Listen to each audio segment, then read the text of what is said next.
खुलुमबाय। गिबिसिनथाराव आं आफा इसोरखौ हामबाय होनो। मानोना बियो गिथावथाव खोमसिखौ बारहोनायनि थाखाय आरो हामबाय होनबावो बियो आंनो मोजां देहा मोजां बोथोरखौ होनायनि थाखाय आं आफा इसोरखौ जोबनो गैयै हामबाय होनो। नैथियाव गासै आंनि बिमा बिफा बिदा फंबाय बिब' बिनानाव आरो उन्दै उन्दै गथ'फोर बयखौबो आङो हामबाय होनो। दानिया इसोरनि बोसोनखौ आङो फरायनो लादों। दिनैनि इसोरनि बोसोना जाबाय बोसोन बिजाबनि 14 बालाब 1 सिरिनिफ्राय लानानै 7 सिरिसिम, गाहाम बोसोन बिजाबनि 14 बालाब 1 सिरिनिफ्राय लानानै 7 सिरिसिम जिसु ख्रीष्टनि मुङै आङो फरायनो। बेयाव बेबायदि लिरनाय दङ अनजाग्राफोर। गियानि हिन्जावा न'खरखौ फेदेरलाङो, आन्थाय आखल गैयै हिन्जावा न'खरखौ संहारसो खालामो।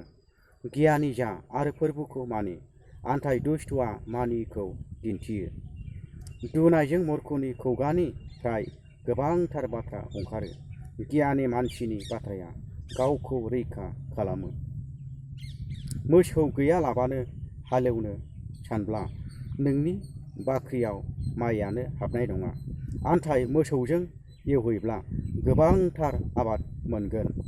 नंगौखौ रायग्रा साखिया लागारबो नंगौखौ बुंगोन, आन्थाय नंखाय रायग्राया थगायफ्लायगोन।